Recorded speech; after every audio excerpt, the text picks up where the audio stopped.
नमस्कार दोस्तों, मेरा नाम है विशाल और आप सबका स्वागत है स्टॉक बॉक्स के stock market economics and finance updates में। यहाँ पर हम डिस्कस करने वाले हैं बिजनेस न्यूज़पेपर्स से पिक किए हुए ऐसे आर्टिकल्स जो दुनिया भर के सारे इवेंट्स को कवर करते हैं। वो इवेंट्स जो आपको फाइनेंशियली इंपैक्ट कर सकते हैं, मतलब आपके इन्वेस्टमेंट्स की वैल्यू, आपके इन्वेस्टमेंट अपॉर्चुनिटीज अगर बदल रही हो, या फिर आपके इनकम पर कुछ फर्क पड़ने वाला हो किसी इवेंट से, या आपके एक्सपेंसेस पर भी, तो यहाँ पर उसे हम जरूर डिस्कस करेंगे। तो जितना भी फाइनेंशियल एस्पेक्ट है आपकी लाइफ का, उसके बारे में आपको इस 15-20 मिनट के वीडियो से सब कुछ पता चल सकता है। शुरुआत करता हूं मैं आज के सबसे पहले आर्टिकल से। उससे पहले लेकिन अगर आपको ऐसी वीडियोस पसंद है तो आप इस चैनल को सब्सक्राइब कर लीजिए, ताकि आप रोज ऐसे वीडियोस को देख पाएं और रोज एनालिसिस करना सीख पाएं। तो क्योंकि मेरा गोल है कि आप हमारे ओपिनियन को कॉपी ना करें, हमारे एनालिसिस के तरीके को कॉपी करें और खुद से एनालाइज करना सीख पाए। तो शुरुआत करता हूं मैं। Industry bodies seek safeguards against influx of Chinese goods. और यहां पे मैं बात कर रहा हूं हमारे डोमेस्टिक इंडस्ट्रीज की, जो गवर्नमेंट से प्रोटेक्शन मांग रही है कि आप चाइनीज का जो इन्फ्लक्स हो सकता है चाइनीज गुड्स का इंडिया में, उससे आपको प्रोटेक्ट करना होगा हमें। तो यहाँ पे गवर्नमेंट इन्फोर्स करना चाहती है एंटी डंपिंग ड्यूटीज, एंड यहाँ पे मिल क्लोजर्स एंड जॉब लॉसेस की बातें चल रही हैं।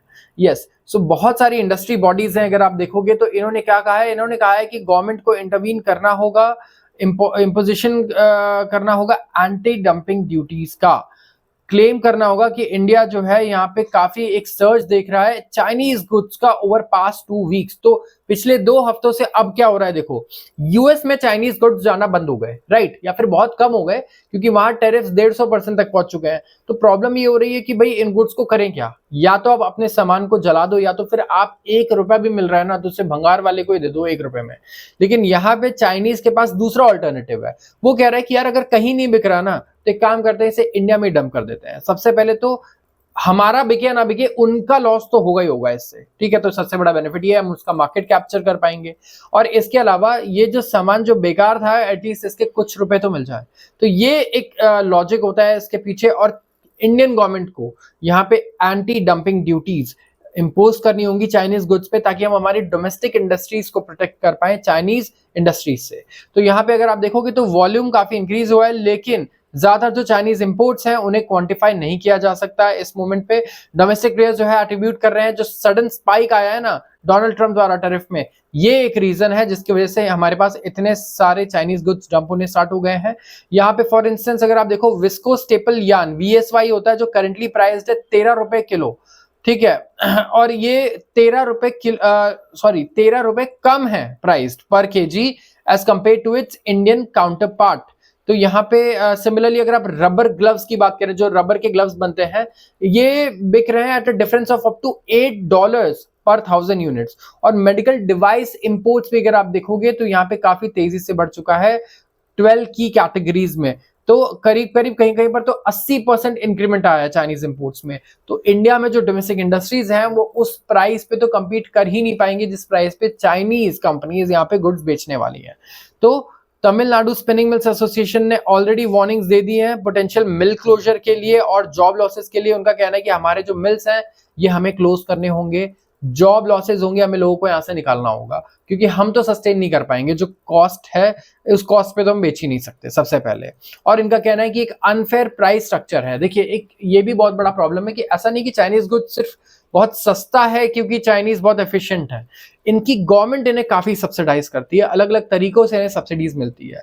तो पॉसिबल नहीं है किसी और कंट्री के लिए कि आप सेम प्राइस पे वही गुड्स बना लो, जस्ट बिकॉज जो गवर्नमेंट सब्सिडाइज्ड, आप देखोगे वहां पे ये जो टैरिफ्स जैसे हम बोलते हैं, एक तरीके से टैरिफ्स ही होते हैं कि गवर्नमेंट इतना ज्यादा टैरिफ सब्सिडाइज कर दे रही है अपने प्रोडक्ट्स को कि हमारे प्रोडक्ट्स ईमानदारी से अगर हम वहां बेचना चाहें, चाहे लोएस्ट से लोएस्ट कॉस्ट पे, तब भी वो बहुत महंगे हो उनके सामने। तो यूएस चाइना टैरिफ वॉर की वजह से अगर आप देखोगे तो यहाँ पे काफी टर्मिनल है मार्केट में। चाइना ने VSY डंप करना शुरू कर दिया इंडिया में 185 रुपीज पर केजी वर्सेस जो डोमेस्टिक मिलता है 198 रुपी पर केजी। तो इमीडिएट इंटरवेंशन की जरूरत है यहाँ पर। तो 100 ऑफ स्पिनिंग मिल्स जो हैं वो भी अंडर स्ट्रेस है, और अगर इंपोर्ट्स पे काबू नहीं किया गया तो इंडियन एसएमईज के लिए स्पेसिफिकली, देखिए मैं बात कर रहा हूँ जो स्मॉल मैन्युफैक्चरिंग यूनिट्स हैं या फिर जो मीडियम साइज एंटरप्राइजेस है, उनका बहुत नुकसान हो सकता है यहाँ पर। तो हमें जरूर ध्यान देना होगा इस बहुत इंपॉर्टेंट एरिया पर। Government eyes 30% ethanol blending in petrol by 2030। तो इंडियन गवर्नमेंट के कई सारे टारगेट्स रहे हैं अगर आप देखोगे एथेनॉल ब्लेंडिंग के। तो इससे हम दो चीजें अचीव करना चाहते हैं। सबसे पहले तो हमारा इंपोर्ट बिल जो ऑयल का होगा वो कम होगा, और दूसरी चीज जो कार्बन एमिशंस होते हैं ऑयल से, तो एथेनॉल ब्लेंडिंग हो जाने के बाद जितनी ज्यादा एथेनॉल ब्लेंडिंग होगी जो कार्बन एमिशंस है वो काफी कम रहेंगे।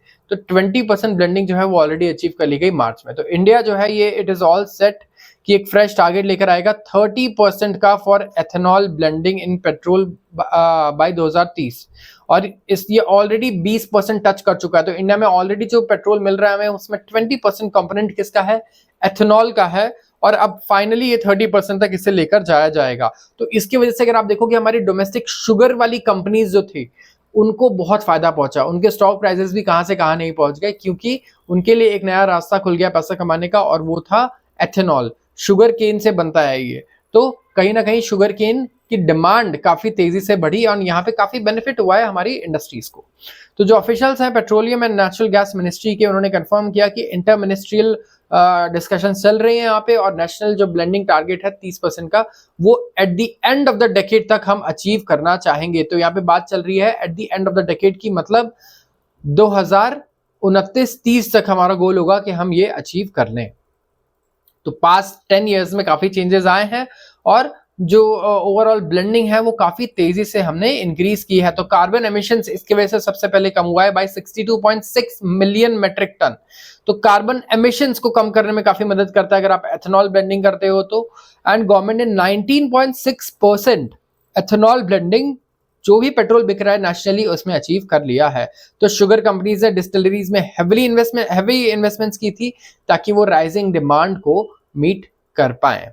तो यहाँ पे रिक्वेस्ट किया गया है गवर्नमेंट को कि वो E100 फ्यूल जो है वो कंसीडर करे कुछ आउटलेट्स पर। अब मैं बात करूंगा IMF की एक रिपोर्ट की। यहाँ पे IMF का कहना है कि ट्रेड टेंशंस बड़ी तेजी से बढ़ रहा है और बहुत ज्यादा बढ़ रहा है, और जिसकी वजह से दुनिया भर में स्टॉक मार्केट क्रैश हमें देखने को मिल सकता है। तो मेजर जियोपॉलिटिकल रिस्क इवेंट्स यहां पर आ चुके हैं, इंक्लूडिंग ट्रेड टेंशंस तो एक पार्ट है इसका। इसकी वजह से कई चीजें ट्रिगर हो सकती है और हमें लार्ज करेक्शंस देखने को मिल सकते हैं स्टॉक मार्केट में। ये कहना है इंटरनेशनल मॉनेटरी फंड का एक रिपोर्ट में मंडे को। और इंटर्न अगर आप देखोगे तो इनका कहना है कि ये जनरेट कर सकता है मार्केट वॉलेटिलिटी, मतलब मार्केट में बड़ी तेजी से ऊपर नीचे के मूवमेंट आ सकते हैं जिसे हम वॉलेटिलिटी कहते हैं, और ये थ्रेटन कर सकता है हमारे फाइनेंशियल स्टेबिलिटी को। तो IMF ने स्पेसिफिक इवेंट्स नहीं बताए हैं यहाँ पे, जैसे कि sweeping tariff US president Donald Trump has announced, लेकिन इन्होंने नोट किया कि जो न्यूज बेस्ड मेजर्स हैं रिस्क के, जैसे कि conflict, Wars, terrorist attacks, military spending और ट्रेड रेस्ट्रिक्शंस, ये कहीं ना कहीं इंक्रीज हुए हैं शार्पली सिंस 2022। तो एक अकम्पनिंग ब्लॉग में IMF ने अर्ज किया फाइनेंशियल इंस्टीट्यूशंस को कि भैया कैपिटल होल्ड करके रखो, लिक्विडिटी रखो अपने पास, ताकि पोटेंशियल लॉसेस अगर होते हैं जियोपॉलिटिकल रिस्क की वजह से तो उसे आप बेयर कर पाओ। और यही हमें सीखना है इंस्टीट्यूशन से। जब IMF कह रहा है ना इंस्टीट्यूशंस को कि थोड़ा कैश रखो अपने पास, कैश होल्ड करो, लिक्विडिटी रखो, तो हमें भी ये फॉलो करना चाहिए। हमें इस वक्त कैश रखना चाहिए, लिक्विडिटी रखनी चाहिए, ताकि अगर इस तरीके के कुछ बड़े झटके लगते हैं तो सबसे पहले तो बहुत अच्छे मौके मिलेंगे इन्वेस्टमेंट्स के। और दूसरा मैं कहूँगा एक डाइवर्सिफिकेशन होना बहुत ज्यादा जरूरी है, क्योंकि अगर डाइवर्सिफिकेशन नहीं है तो आप बहुत ज्यादा टेंशन में आ जाओगे। सारे पैसे सिर्फ एक ही जगह लगे हुए हैं, एक ही फंड में लगे हुए हैं, नीचे आया तो एवरेज करने के लिए भी मेरे पास 1 रुपया अगर नहीं है तो मैं ऑफकोर्स पैनिक करूंगा रिलेटिवली ज्यादा दूसरे लोगों से। तो इस चीज का हमें जरूर ध्यान रखना है। OPEC slashes global oil demand growth forecast for 2025-26। OPEC organization of petroleum exporting countries, ठीक है, इन्होंने कट किया 2025 का ग्लोबल ऑयल डिमांड फोरकास्ट। और यहां पर सबसे बड़ा रीजन हम पहले से ही जानते हैं कि ग्लोबल ऑयल डिमांड एक्सपेक्टेड है कि कम होगा, जस्ट बिकॉज जो ओवरऑल ग्लोबल ग्रोथ रेट है हमारी वो कहीं ना कहीं स्लो रहने वाली है as compare to previous years because of trade tensions, global uncertainties and tariffs. तो यहाँ पे OPEC भी यही कहेगा कि देखो अगर मैं ऑयल की सप्लाई को सेम रखता हूं तो यहाँ पे ओवर सप्लाई हो जाएगी ऑयल की, क्योंकि आगे डिमांड तो घटना ही घटना है, क्योंकि इंडस्ट्रियल ग्रोथ है वो कम होने वाला है। और इसके वजह से क्या होगा, ऑयल ज्यादा नीचे गिर जाएगा, ऑयल के दाम बहुत ज्यादा नीचे आ जाएंगे। तो यहाँ पे क्या करना चाहिए हमें, ऑयल के सप्लाई को भी कम करते रहो। जैसे जैसे लग रहा है कि ग्रोथ कम हो रही है, ऑयल के सप्लाई को आप कम करते रहो ताकि आप प्राइजेस को ऊपर सस्टेन कर पाओ।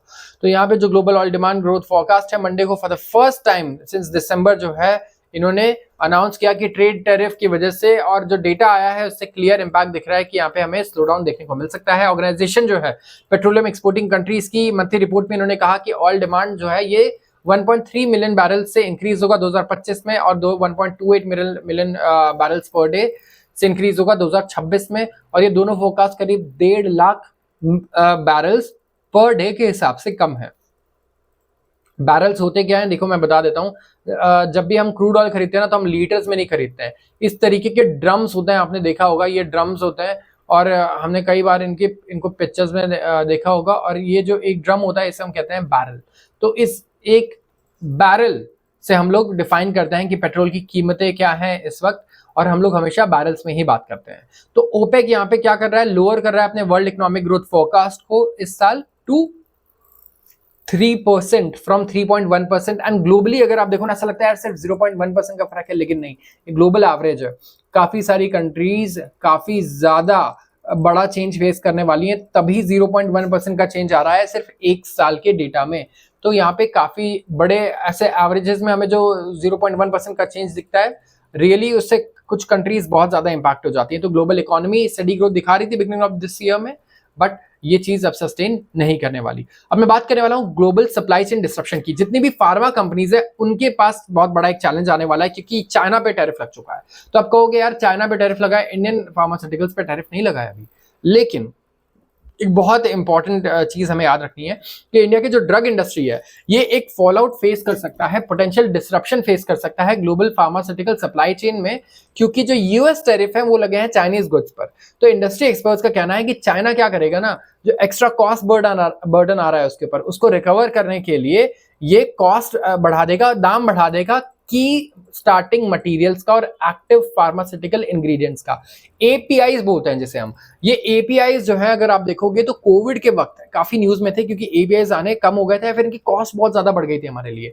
तो इंडियन जो ड्रग मेकर्स हैं, फार्मास्यूटिकल कंपनीज हैं, ये अपना एपीआई जो एक्टिव फार्मास्यूटिकल इंग्रेडिएंट्स हैं ये इंपोर्ट करती है कहां से, चाइना से। ऑल्दो मैंने बीच में एक आर्टिकल कवर किया है कि हम कैसे इंडिया में बनाना चाहते हैं ये सारी चीजें, बट अभी भी एक की कंपोनेंट जो है ये इंपोर्ट होता है चाइना से। एंड इसकी वजह से अगर चाइना जिस हिसाब से अभी झटके सह रहा है, अगर ऐसे ही चलता रहा और ह्यूज टैरिफ्स लगे इसके ऊपर, तो ये बायर्स के ऊपर पास ऑन करेगा, जो इस केस में क्या है, कौन है, इंडिया है।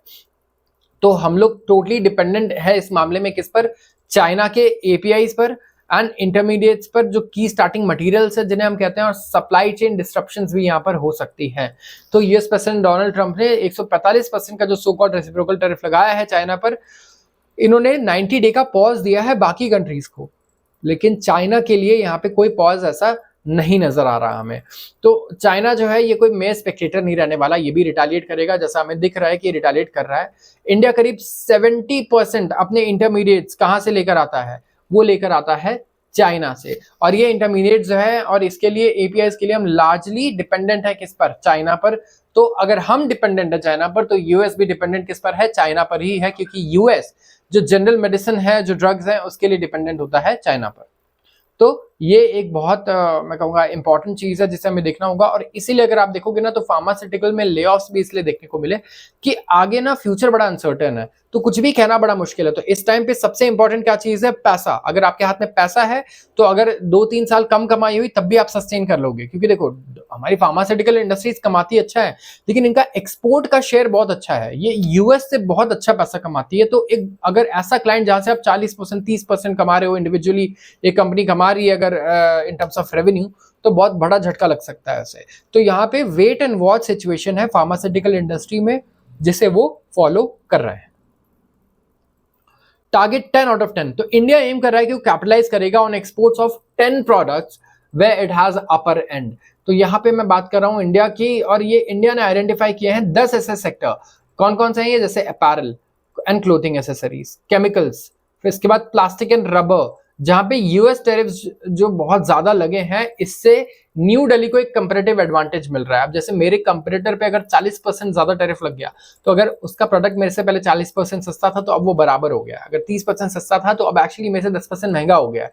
तो मैं कैसे बेनिफिट इसका ले सकता हूं? सबसे पहले तो मैं प्रिपेयर करूंगा, सारा डेटा लेकर आऊंगा कि कौन से ऐसे गुड्स हैं जो अब चाइनीज थे पहले और अब उनका टैरिफ लगने के बाद जो प्राइस है, सेलिंग प्राइस, वो इंडिया से ज्यादा हो गया है। तो इंडिया वहां पे कैपिटलाइज कर सकता है बड़ी अच्छी तरीके से। तो यहाँ पे कैपिटलाइज करने के लिए हमें आइडेंटिफाई करना होगा, जैसे व्हीकल्स भी एक सेक्टर है, other than railway, mineral fuel, pharmaceuticals. तो कमिंग मंथ्स में और ऐसे सेक्टर्स आ सकते हैं। तो क्योंकि इंडिया पर सिर्फ 10% का बेसलाइन टैरिफ है और जो ट्रेड वॉर था अब ये मेनली किसके बीच रह गया है? चाइना और यूएस के बीच में रह गया है। 150% टैक्स लगा रहे हैं और इंडिया पे मात्र 10% का टैक्स है। तो इंडिया यहाँ पे बहुत फायदा उठा सकता है। ठीक है, अगर सपोर्ट दे हम लोग एडवांटेजेस एक्सपोर्ट्स को, तो ये बहुत क्रूशियल होगा हमारे लिए। जो हमारे कंपटीटर्स भी हैं, वियतनाम, बांग्लादेश, कंबोडिया, ये भी ड्यूटी और अदर कंसेशंस दे रहे हैं यूएस को। तो इंटरनल असेसमेंट दिखाता है कि जो 30 टॉप इंपोर्ट्स हैं यूएस में, वहां पे इंडिया को कंपटीटिव एडवांटेज है ऑन वर्थ 1/3 रफली, मतलब 10 प्रोडक्ट्स में हमारे को कंपटीटिव एडवांटेज है 30 में से। और काफी बढ़िया स्कोप है कि हम यहाँ पे और यूएस मार्केट शेयर कैप्चर कर सकते हैं। तो इस तरीके की प्रिपरेशन हमें चाहिए होगी अगर हम इस अपॉर्चुनिटी का फायदा उठाना चाहते हैं और चाइनीज मार्केट शेयर जो यूएस में है उसे हम अपने पास लेकर आना चाहते हैं। तो कुछ और भी स्टेप्स हो सकते हैं ऐसे, जिसके बारे में अगर आप मुझे बताओगे तो हमें बहुत अच्छा लगेगा कमेंट सेक्शन में। तो we can have a healthy discussion. तो गिव योर पॉइंट्स, आपको क्या लगता है कि ऐसा हम क्या कर सकते हैं इस टाइम पे कि जो चाइनीज एब्सेंस है मार्केट्स में, वहां पर हम अपनी जगह पर बना पाए इससे पहले कि कोई दूसरी एशियन कंट्रीज आकर के अपनी जगह बनाए। तो आज के लिए बस इतना ही। आपका बहुत बहुत धन्यवाद पूरे वीडियो को देखने के लिए। और अगर आपको ऐसी वीडियोस रोज देखनी है तो इस चैनल को आप जरूर सब्सक्राइब कर लीजिए। Thank you.